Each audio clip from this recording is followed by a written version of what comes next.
Diesel We the People News. Alright, this video is without prejudice or without recourse. Alright. Not waiving any of my rights. I'm not an attorney, so anything I say or do is just opinion based. I am not giving legal advice. Why? Because I'm not an attorney. I never look just straight forward. I always look around me to be able to protect myself by any means necessary. That being said, y'all, there's a lot of information out there sometimes.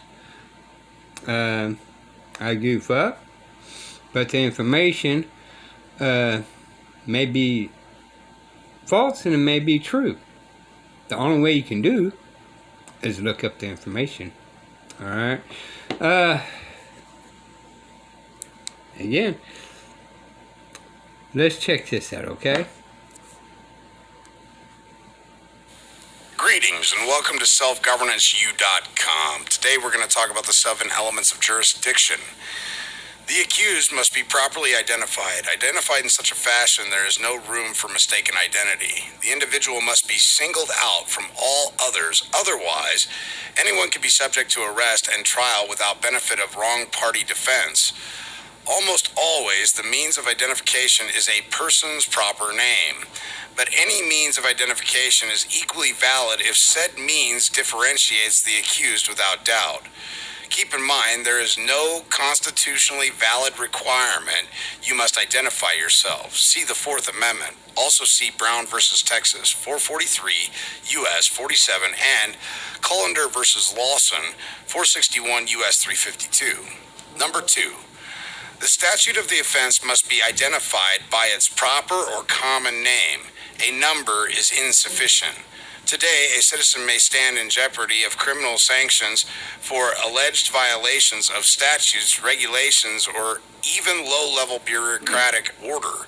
Example, Colorado National Monument Superintendent's orders regarding an unleashed dog or a dog defecating on a trail. If a number were to be deemed sufficient, government could bring new and different charges at any time by alleging clerical error. For any act to be triable as an offense, it must be declared to be a crime. Charges must negate any exception forming part of a statutory definition of an offense. By affirmative non-applicability, in other words, the charge must affirmatively negate any exceptions found in law. Number 3. The act of alleged offense must be described in non-prejudicial language and detail so as to enable a person of average intelligence to understand nature of the charges. To enable preparation of defense. The actual act or acts constituting the offense complained of, the charge must not be described by parroting the statutes, not by the language of same. The naming of the acts of the offense describes a specific offense, whereas the verbiage of a statute describes only a general class of offense. Facts must be stated. Conclusions cannot be considered in the determination of probable cause. Number 4. The accused must be named. He, she may be an officer of a third party, but some positively identifiable person, human being, must accuse. Some certain person must take responsibility for the making of the accusation, not an agency, agent, or an institution. This is the only valid means by which a citizen may begin to face his accuser, the Sixth Amendment. Also, the injured party, corpus delicti, must make the accusation. Hearsay evidence may not be provided. Anyone else testifying that they heard that another party was injured does not qualify as direct evidence. Number 5. The accusation must be made under penalties of perjury. If perjury cannot reach the accuser, there is no accusation. Otherwise, anyone may accuse another falsely without risk. Number 6, to comply with the 5 elements above, that is, for the accusation to be valid, the accused must be accorded due process. Accuser must have complied with the law, procedure, and form in bringing the charge, due process of law. This includes Court determined probable cause. Summons and notice procedure. If lawful process may be abrogated in placing a citizen in jeopardy, then any means may be utilized to deprive a man of his freedom, and all dissent may be stifled by utilization of defective process.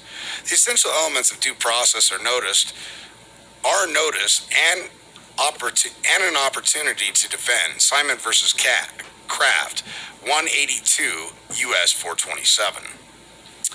One is not entitled to protection unless he has reasonable cause to apprehend danger from a direct answer. The mere assertion of a privilege does not immunize him. The court must determine whether his refusal is justified and may require that he is mistaken in his refusal. Hoffman versus United States, 341 U.S. 479, 1951. Number 7, the court must be one of competent jurisdiction.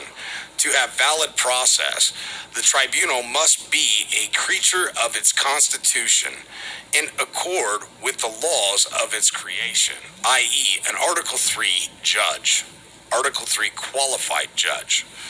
Lacking any of the 7 elements of portion thereof, unless waived willingly, knowingly, and intentionally, all designed to ensure against further prosecution, double jeopardy, it is the defendant's duty to inform the court of facts alleged for determination of sufficiency to support conviction. Should one be obtained, otherwise there is no lawful notice, and charge must be dismissed for failure to state an offense for which relief can be granted. Without lawful notice, there is no personal jurisdiction, and all proceedings prior to the filing of a proper trial document in compliance with the 7 elements is void. A lawful act is always legal, but many legal acts by government are often unlawful. Most bureaucrats lack elementary knowledge and incentive to comply with the mandates of constitutional due process of law. They will make mistakes. Numbers beyond count have been convicted without benefit of governmental adherence to these 7 elements. Today, complaints, not claims, are being filed and prosecuted by accepted practice rather than due process of law. See Corpus Juris Secundum, Volume 7, Section 4, Attorneys and Clients. The attorney's first duty is to the courts and the public, not to the client, and whenever the duties to his client conflict with those he owes as an officer of the court in the administration of justice, the former must yield to the latter. Clients are also called wards of the court in regards to their relationship with their attorneys. Corpus Juris Secundum assumes courts will operate in a lawful manner.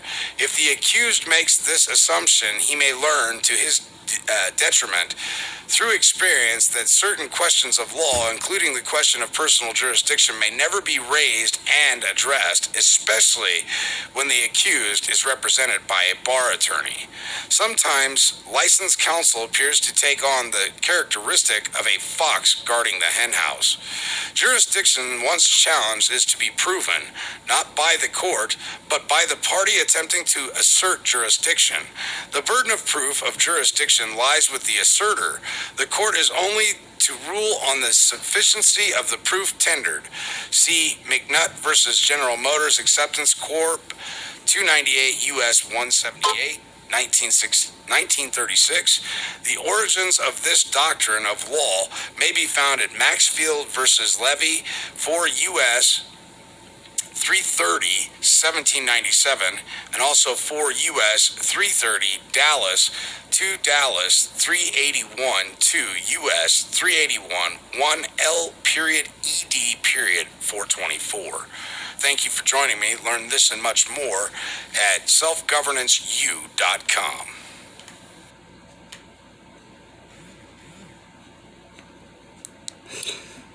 Alrighty, y'all. Now, do what your teachers has done in the past. Alright? It depends on your mind. Minimum, you should listen to this video 10 times. But if you have a retaining disorder, then you may have to listen to it even more to get it sunk into the brain. Alright? Again, this is not legal advice, okay? This is thinking outside the box. Why? Because we should not go in a straight line.